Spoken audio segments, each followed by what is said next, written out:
Okay, welcome for the first in the series of lectures on early American history. Again, this is a course that's going to be available to you all on YouTube. It covers the period from the mid 15th century all the way to the end of the Civil War. So I start off talking about Europe's encounter with the quote unquote New World. And I put that in quotation marks because it's important to understand that as much as Europeans and people in Western civilization saw this as a new world, there were millions of people inhabiting the Americas well before Europeans came. So even that the term itself, your New World, betrays a kind of bias in a sense and a kind of very Eurocentric view of humanity, again, in positioning Europeans as the first people to build civilization or live or engage in agriculture, all the various things that they do when they get here. But it's a pretty vibrant period between 1492 to 1637, which will lead up to, of course, the establishment of the British colonies and later on the United States of America. So this idea of a new world, what happens is Portuguese began a series of voyages in the early 15th century, basically finding a way to cut out Muslim traders as middlemen in the trade with the subcontinent of India, right? You believe there's a lot of riches there, and there was a very vibrant trade. The subcontinent had a lot of things that the Europeans wanted and that were worth a great deal of money. And these Portuguese traders had been forced to kind of, and other traders in the Mediterranean as well, had been forced to kind of deal with North African, Arab, and Ottoman middlemen in order to get at these commodities. But they begin to, as they're making these voyages down the western coast of Africa, they begin to stop and raid West African communities, take people as captives. And this is the beginning of basically what becomes the transatlantic slave trade. But it definitely sets the tone, or it sets the kind of the um, the foundation later on for Christopher Columbus, an Italian gentleman, to approach the royal family of Spain and get them to finance a trip again to India was the objective in 1492. And here's a map again, just to show you. These are the Americas. Europe, Portugal would be well over here to the east, right? And as they're making these voyages, they're not going west, they're going south, right? And they're going down along the west coast of Africa, which you can't see here, trying to find a way around, basically. So in the Americas, of course, well before the Europeans come, there were millions of indigenous people, thousands of different ethnicities and empires. Two of the largest empires were the Aztec Empire and the Mayan empires in modern day uh, Central America, South America, and the southern part of North America. The Mississippi Valley held great agricultural communities, which again, will unfortunately succumb to diseases well before Anglo-Americans have contact with them. Migrations to the Americas had taken place over hundreds of thousands of years, probably previous successful voyages, most likely from China, West Africa. The Vikings definitely made it to modern day Canada and apparently merged with the indigenous population. Either that or they simply did not survive the encounter. We do see one example, at least one example of an English settlement doing this, basically, quote, vanishing. What they probably did was what humans usually do, and that's just merge with the existing indigenous people who were there. Certainly, Europeans are going to bring different ideas about property and property ownership and who has a right to the land. A lot of it's going to be predicated upon a new ideology, that being the ideology of race, but also religion, civilization are going to be part of kind of the paradigm and kind of the formula by which they decide who has a right to the land and who does not. One thing about indigenous people, they're very unused to European diseases, right? And certainly, disease will kill many more indigenous people than gunpowder and steel, especially the disease of smallpox and the disease of tuberculosis. So, as we're going to look at this period again of intense migration and sometimes this outright invasion of the lands of the people in the Americas, the indigenous peoples communities, we're going to see this, what they call the Columbian Exchange, basically an exchange of diseases, plants, even animals, right, between Europe, European civilization, right, or Europe and the Americas. So, for example, things we eat every day today, potatoes, corn, tomatoes, squash, peppers, and tobacco. These are things that came out of the Americas. And they become these farmed commodities that are sold on a global market that literally revolutionize European diets, and of course, create millions of dollars in capital for Europeans. On the other hand, smallpox, influenza, measles is going to be exported into the Americas, into indigenous communities, and kill millions of people. Approximately 50 to 90 million indigenous people were in the Americas prior to Europeans coming. Again, the numbers are hard to come by. That's why there's huge gaps, like 20 million to 2 million people died in Mexico. Like huge, there's a huge disparity there, but it's really difficult to get a real solid data on how many people actually died. But again, approximately 80 million people die over time. We're talking about from 1492 right up until probably the early 20th century, like how many people die, indigenous people die as a result of this contact.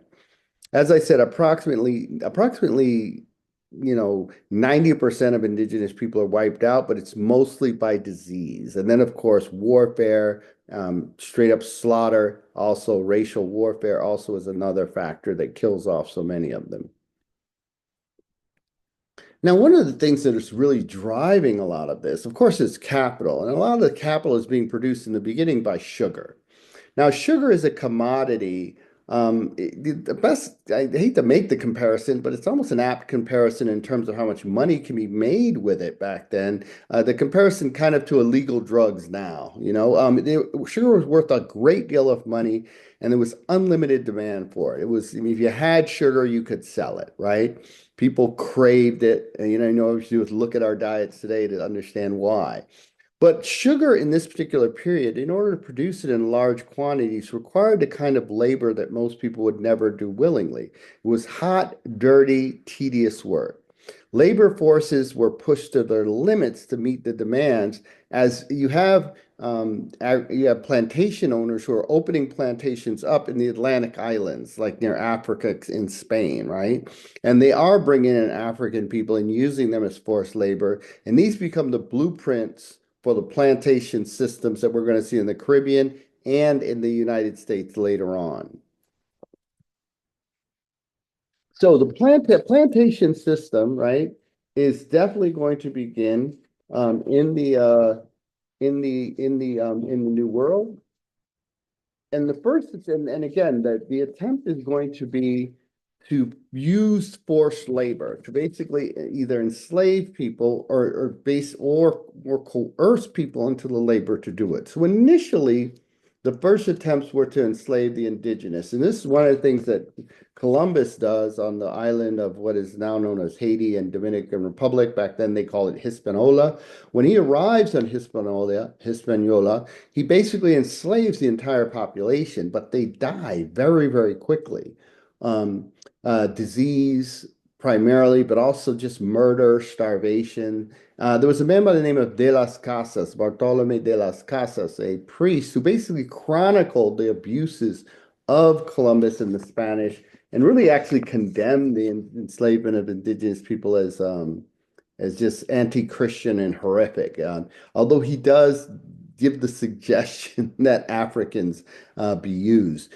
Another problem with them trying to use indigenous people as again enslaved labor, free labor, was revolts. Again, people running off and this sort of thing, and they're in their own territory and that. So another thing that was tried was also indentured servants. And this was basically to take the poor of European nations, and in English in particular did this for quite some time, and they would basically force them into servitude. They would have to serve as basically servants for a term. Sometimes it was a punishment for a crime. Sometimes it was to pay back a debt. Sometimes it was to pay for your way to the New World. Now, indentured servitude is not slavery, although sometimes people kind of say it's the same, and it was not the same. For one thing, indentured servants were, first of all, they were Europeans. Got to keep their religion. They were Christian for most people. They got to keep their names, and they could only be in indenture for a term of service, right? And it had nothing to do with their ethnicity. Now, of course, the indentured servants were hard to maintain because of, first of all, there are terms of service. You could only keep them for so long. Second of all, you theoretically could not murder them or beat them so badly that you were violating the law, right? And also, of course, there's rebellions. And often in the beginning, when they were using the indentured servants alongside enslaved Africans, the two sometimes would get together and rebel. But the invention of race, and I put that again in quotation marks again, because race is something that was invented as much as people are connected to it today, philosophically, and in terms of how they see their identity. It's not a discrete, fully formed thing. It's something that's socially constructed through laws, through customs, and this sort of thing, right? But race basically is invented in this period in a hierarchical system with Black people, or what they called Negroes, at the very bottom. And what that did was that enabled, with Negroes at the very bottom and stamped and branded at this as the caste to be in servitude, right? That negated the need to use indentured servants or indigenous people. And we're going to talk about that a little more as we go on, of course. So sub-Saharan Africans become the go-to group of people, right? To use for forced labor, to enslave. And this is super important because, again, you don't have the capital in order to build the Americas without this labor force, right? And again, as race is being put together as a concrete system, hierarchical system in order to categorize human beings, Africans are being positioned as a foreign race of people. Now, keep in mind, Central Europeans in particular, and the British, and the British, the Scottish, etc., they had very little knowledge or contact with Africans, sub-Saharan Africans, prior to this period. Spain did. Spain had been ruled by North Africans for hundreds of years. Of course, North African people have a vast kind of spectrum of phenotype in terms of how they look. There was great antipathy towards, of course, they were Muslims also who had ruled Spain. And in this period, there's great antipathy towards Muslims of North Africa. But again, there was still trade maintained with them, right? The Mediterranean states had significant contact with Africans, North Africans, and even sub-Saharan Africans, and knew of their existence. But again, the transatlantic slave trade really offered great economic incentives, and the narrative of race developing provided a moral justification for the brutality of the system, right? Now, the thing about African people and sub-Saharan African people, they had the same resistance to the same diseases that Europeans did, sometimes even a greater resistance, right? And a lot of that had to do with the history of domestication of animals, right? Africans clearly had been doing it longer than Europeans, and that's where a lot of these diseases, smallpox, influenza, etc., that's their origin, right? Africans also were unfamiliar with the land and climate of the Americas, unlike indigenous people, and it appeared it was very easy, especially for Anglo-Americans, to dehumanize them in science and literature, right? And just social commentary, right? And folkloric kind of knowledge, right? And so, race is created in this hierarchical system that dehumanizes Africans in particular, right? Because it makes a great deal of money for these plantation owners. So let's look at the early English colonists. Again, I just want to give you a brief overview of, kind of the European encounter, and I want to switch over to look at these early English colonies from 1570 to say 1650, right? So English colonization. Now, while Spanish and French mariners had explored the long coast of Florida, but deemed the temperate region of little value for colonies. This basically is a 17th century map of the Northeast, the North American Eastern Seaboard, right?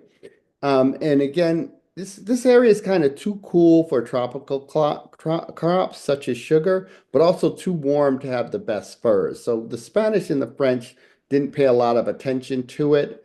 There were some outposts established, particularly in Florida and these other places, but for the most part, the English are going to be the ones who are going to settle these areas, right?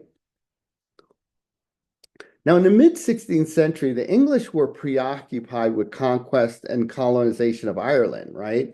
And that actually becomes kind of the template for racial formation as far as Anglos are concerned, right? The English, right? Um, Particularly when you look at the relations between Anglo-Americans and the indigenous people, and the kind of warfare that's waged against indigenous people was very similar to the kind of warfare that had been waged against the Irish people. This kind of extreme dehumanization, a kind of suspension of kind of the so-called laws of war, or just seeing them as people without honor, a foreign and kind of deranged or devalued people, right?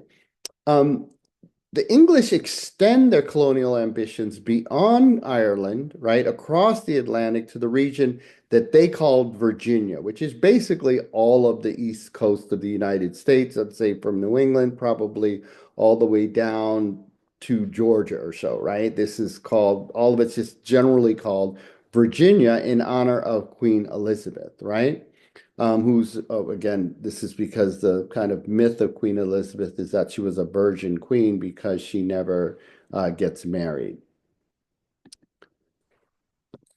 So, in terms of colonization, another thing, something that's going on in England at this time is that a lot of the peasant class are being put off the land. They're basically serfs almost. They're kind of like what we would call sharecroppers. We're being put off the land, right? As the landowners are finding it's more profitable maybe to put, industry there or do other things with the land. So you're ending up with a great deal of poverty, what they consider vagrancy, and of course urbanization as people come into the cities and they're very, very poor. And of course, this also led to crime.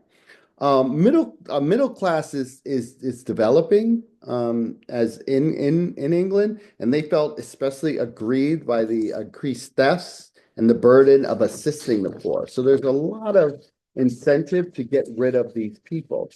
There's this kind of regressive system of taxation that took from those, and again, it really frightened people who weren't in the class of the underclass and the beggars, and they didn't want to fall into those ranks. So they basically pressure Parliament because by this time England has a legislative branch, Parliament, and they pressure them to basically authorize local authorities to basically whip, brand, and hang vagrants. Right? There's a lot of discontent, a lot of anxiety about this growing underclass, and it seemed that the colonies was the answer that particularly people wanted to make a little bit of money.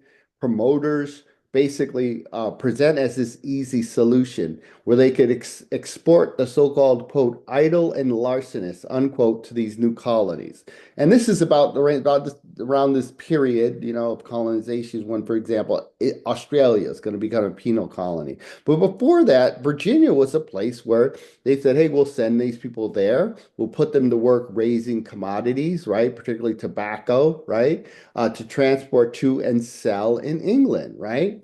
And again, the idea was to improve England's balance of trade by producing commodities that could not be made at home. Colonial plantations could improve England's balance of trade with other nations, right? And also, right? Because they didn't have their own colonies, right? The English depended on the Spanish and the Portuguese, who were ahead of them in the colonial game, for gold, silver, and high value kind of tropical produce, including sugar and dyes such as indigo.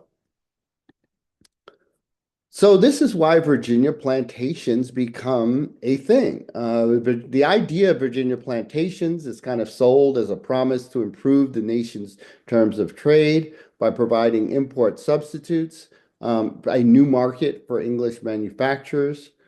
Promoters offered a neat package that would simultaneously control and employ the poor while generating new wealth and power for the realm, right?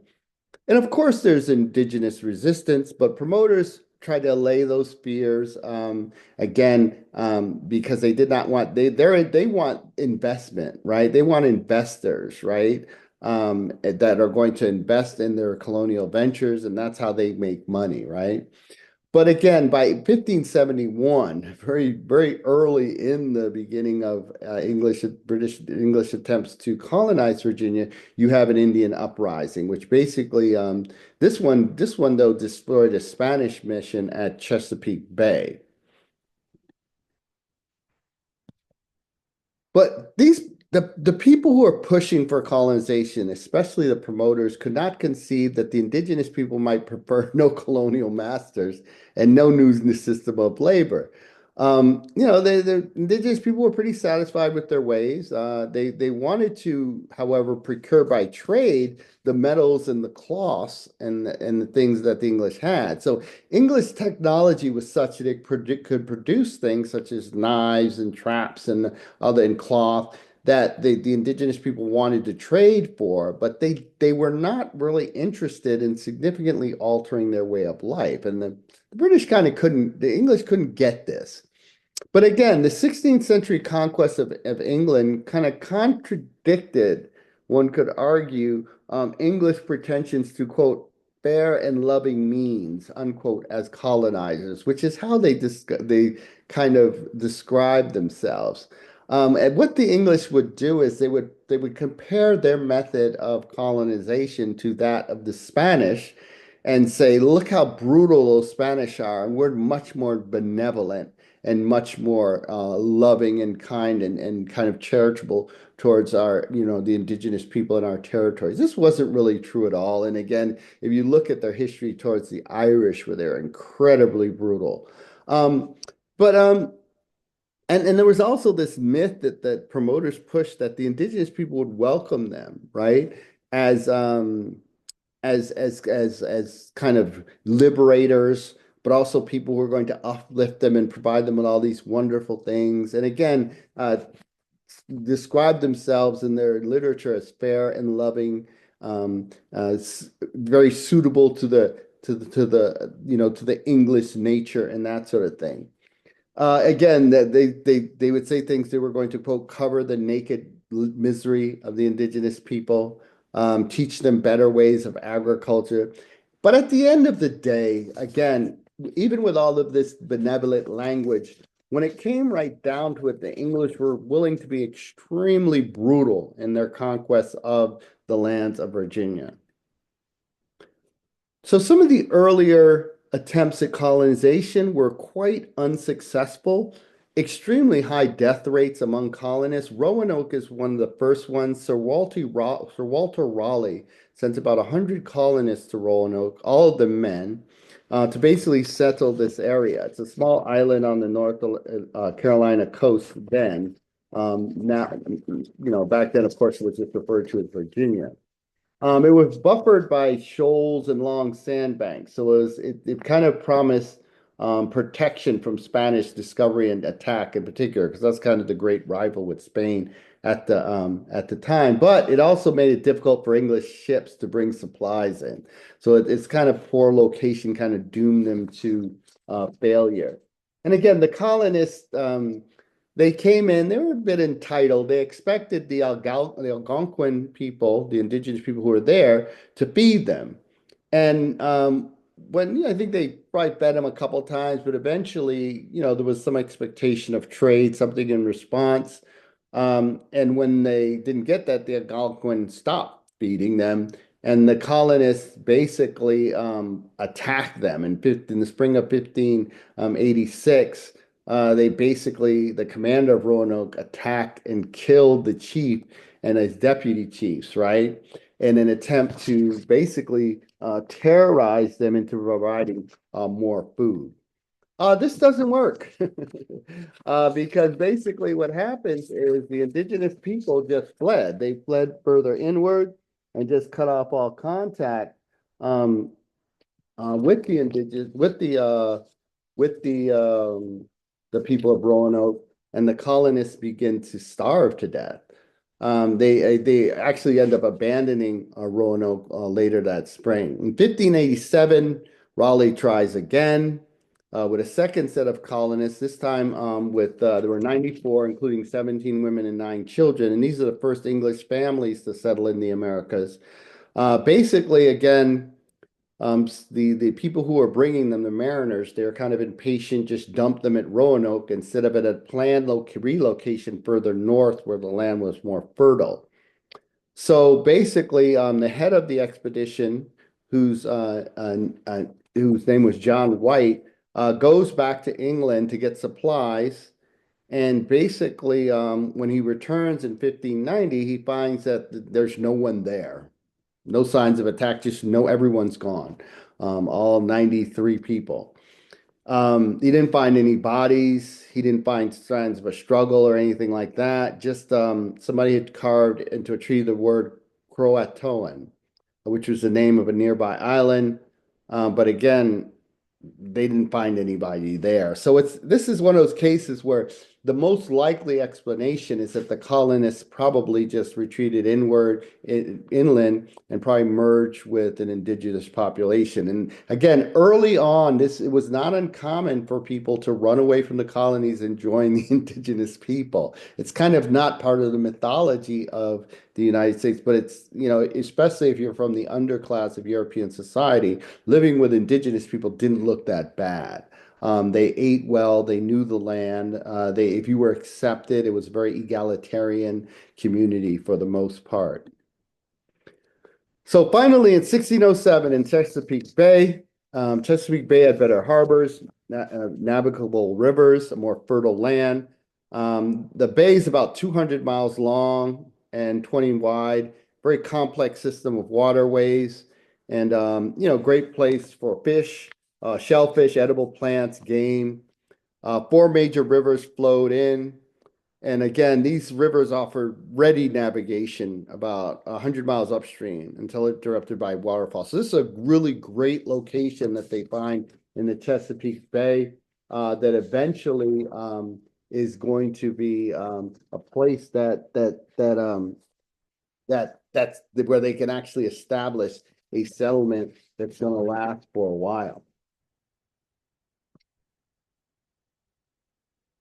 So capitalism. Capitalism basically becomes the foundation of these economic systems. They are the economic system that's being used, and the foundation of these colonies existing and flourishing. So basically, companies were set up, right?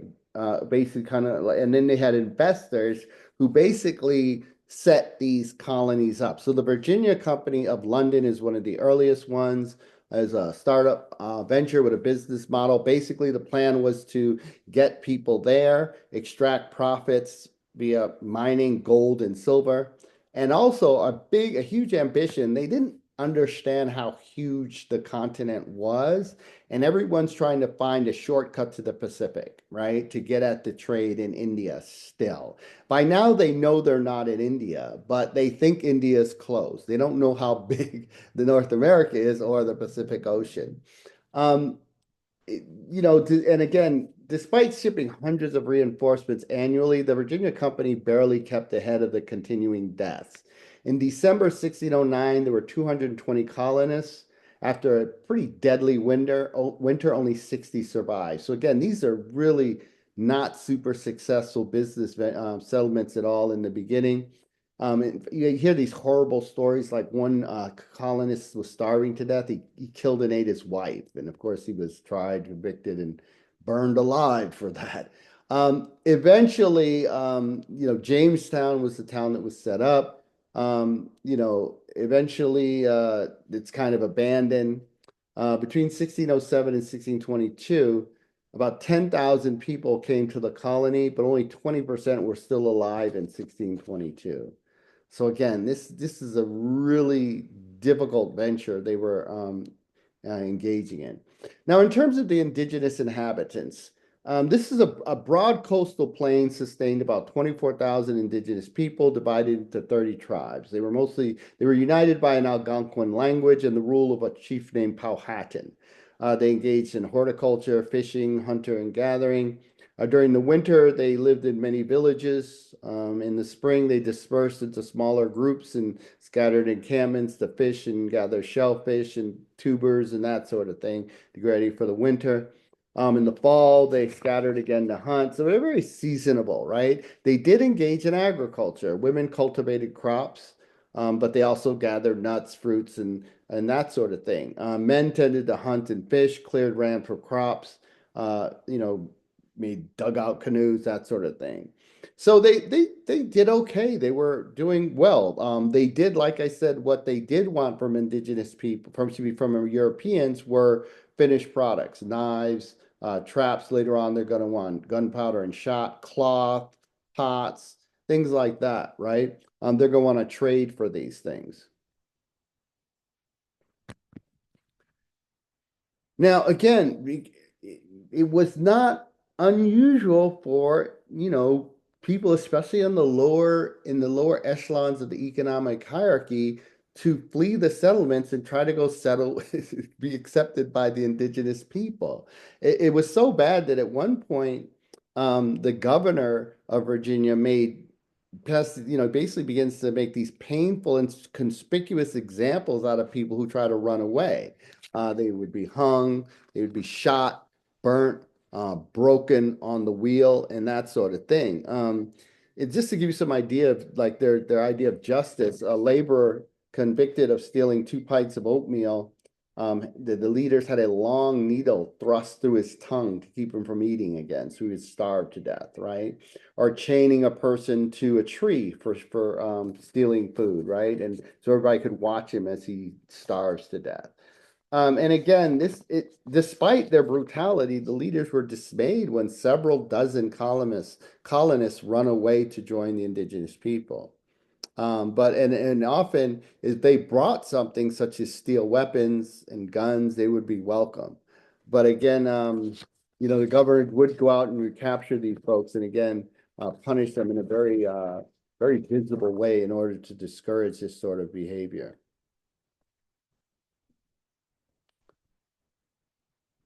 So there was kind of simmering conflict between the colonists and the Algonquins, and it's kind of like a stalemate kind of thing until 1613, when a young woman by the name of Pocahontas was basically kidnapped by the colonists, by the authorities, and held ransom.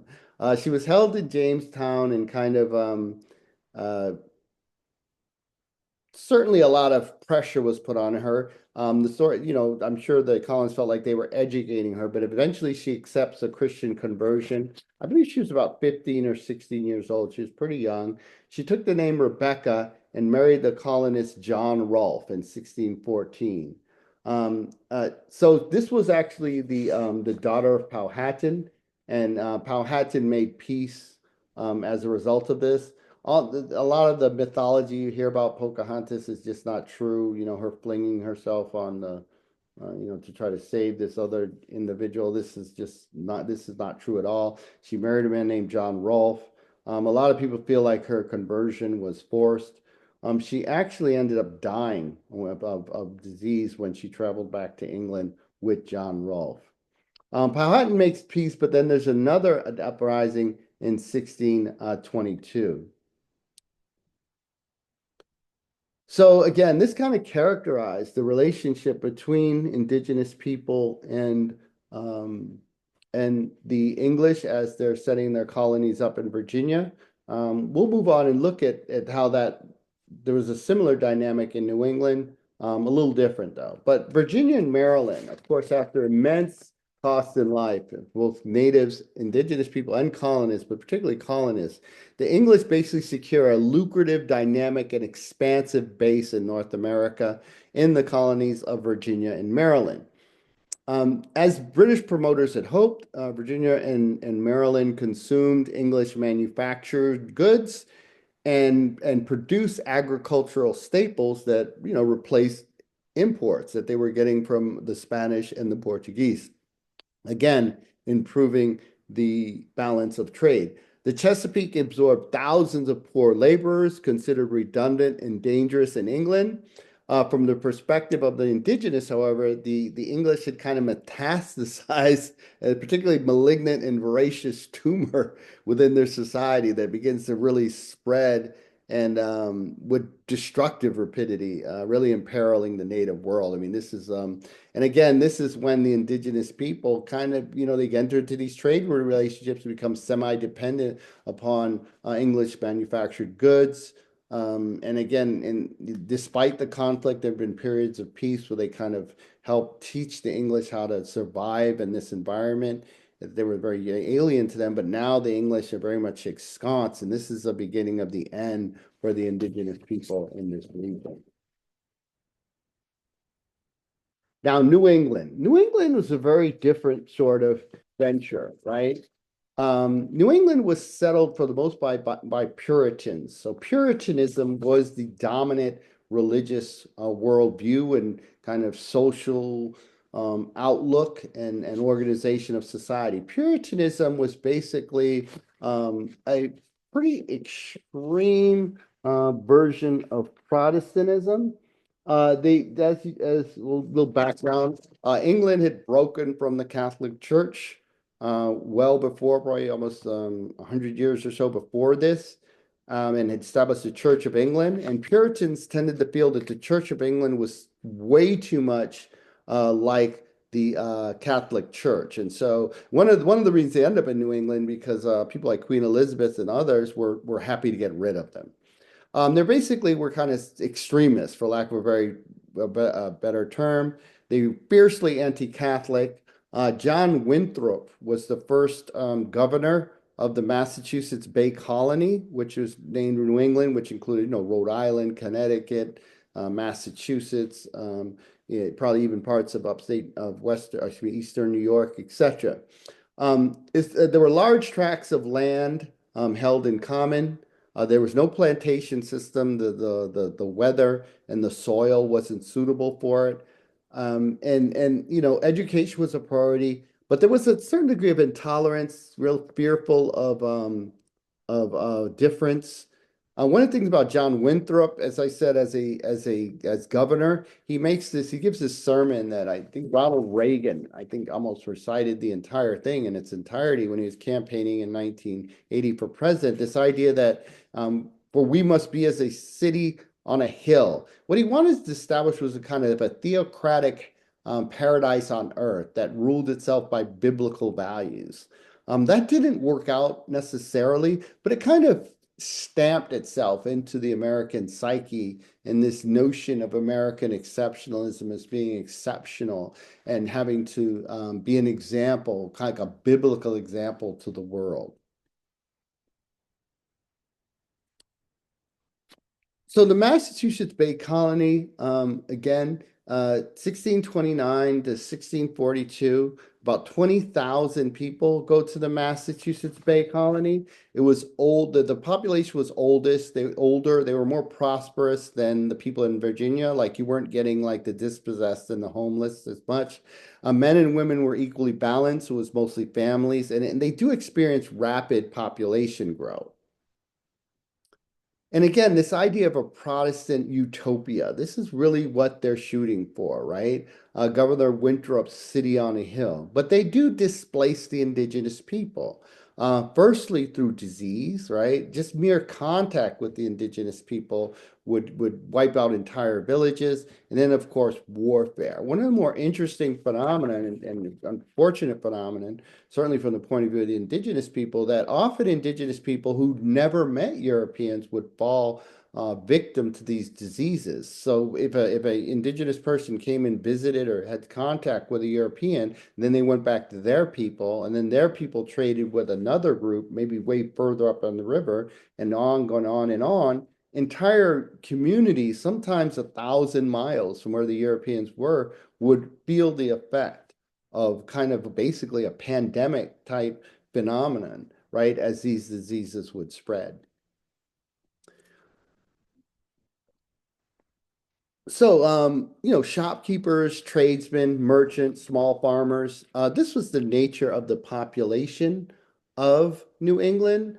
Very few slaves. You don't have plantations. The plantations in Virginia, tobacco, indigo, hemp, later on cotton, they start right from the beginning. And the need for labor is very acute right from the beginning, right? So as I said, they were using indigenous people, they tried using indentured servants, and it's in 1619 in Virginia when they get their first ship full of Africans who are eventually going to be the enslaved class. But you don't have that phenomenon in New England. You do have enslaved African people and you do have some indentured servants, but nothing on the level of what you see in Virginia.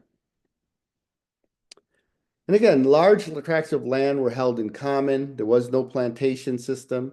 There was a great deal of emphasis on self-governance and education. Harvard was established in 1636, but also, as I said, a great deal of intolerance and fear of people who are different.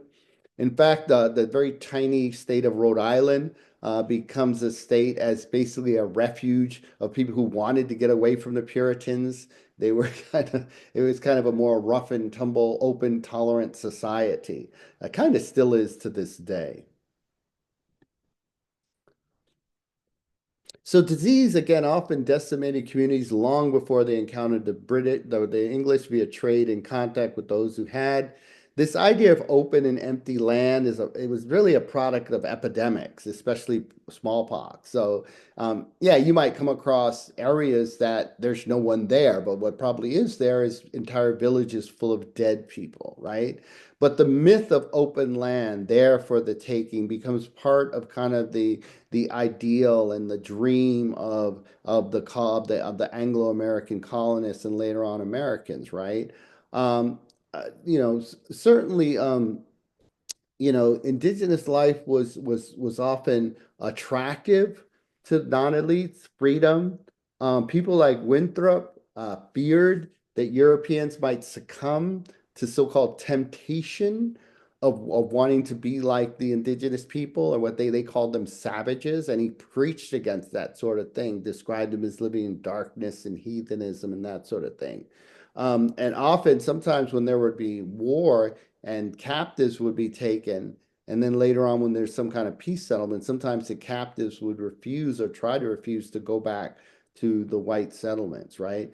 But indigenous people are going to be pushed off the land. A combination of warfare and disease, especially in New England. By the time you get to the period of the War of Independence of the English colonists against the British, there's really not going to be much of an indigenous presence in New England in particular, or in the Virginia colonies. So an example of war in New England, the Pequot War, excuse me, of 1637 was a war, an all-out assault on the Pequots in the area now is called Mystic, Connecticut. That's the name of the town. It pretty much resulted in their extermination. The survivors were taken prisoner by the English colonists, and they were sold into slavery in the Caribbean. And the ferocity of it really shocked the indigenous people who weren't kind of used to generally a lot of the war, the way they thought about it. It was to kill your enemy, maybe take territory, but also to absorb captives into your into your community, right? But again, it was not really part of their martial tradition to wipe people out. And so that really shocked them. And I'm not going to, of course, eventually they're going to adopt similar tactics, right? Another war would be King's Philip War, Metacomet. was his name, the indigenous leader, waged the war from 1675 to 1676.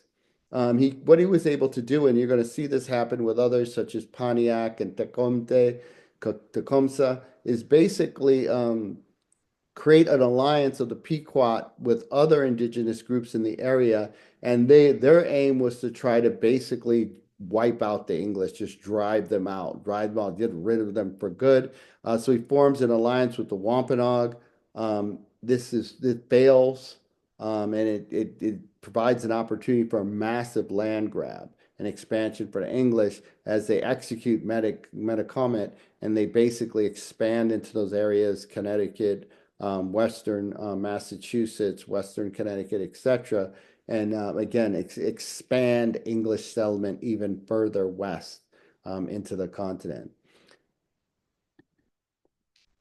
So, English occupation has deadly consequences for the indigenous people. That's important to understand. Disease, warfare, and again, the cultural and racial superiorities that the English felt vis-a-vis the indigenous people, right? And of course, the English are going to feel this way also against enslaved Africans as this idea of race is being developed, nurtured, in this particular period. Settlements were investment opportunities for the new capitalist class. Again, the extraction of raw commodities to be processed in England, and then they could also use these colonies as markets for manufactured goods coming from England. Settlements were often used, particularly the Virginia colonies, as dumping grounds for unwanted English poor. And again, the experience of the conquest of Ireland, and if you ever are interested in looking at that history, I encourage you to, is the blueprint for ideas about difference grounded in race. In other words, that there are some people who don't reach the level of human. And this is literally how the English felt about many of the Irish. And when they fought war against the Irish, they behaved as if the Irish were not on the same level of humanity as the English or the French or other people. So massacres, the killing of children, the burning alive of hundreds of people in one time, this type of thing was acceptable to be done to people of different races, right? English occupation brings the plantation model to North America. Of course, this had come out of the Caribbean. Initially, you see it in these islands off the coast of Africa around prior to the European conquest of the Americas. Um, and again, this idea of the city on a hill, right? This becomes part of the rhetoric and the mythology of Anglo-American colonization and later on the establishment of the United States as a country, right? Uh, you know, Governor Winthrop articulated the utopian visions of the Protestant Puritans who were, they were considered extremists by most fellow English and kind of a nuisance to the monarchy. But he defines freedom as being free from particular evil, quote unquote, evil influences, right? So self-governance was within that particular vision of a Christian ethic, right? So this idea of freedom, it wasn't like freedom to be, choose what religion you want or freedom to choose, make particular moral choices. It was freedom from what they saw as the evil influences of the rest of humanity. And that this idea that they were going to build this city on a hill is kind of like this metaphor for an exceptional society. It's very steeped in biblical language, right? And it resonates to this day, right? This idea of the United States as being particularly blessed by God and this sort of thing. So that's it for our first lecture. When we return, we will I'll be releasing the next lecture soon. I will continue to look at the phenomenon of expansion. We'll continue to look at the phenomenon of the creation of what becomes the United States of America.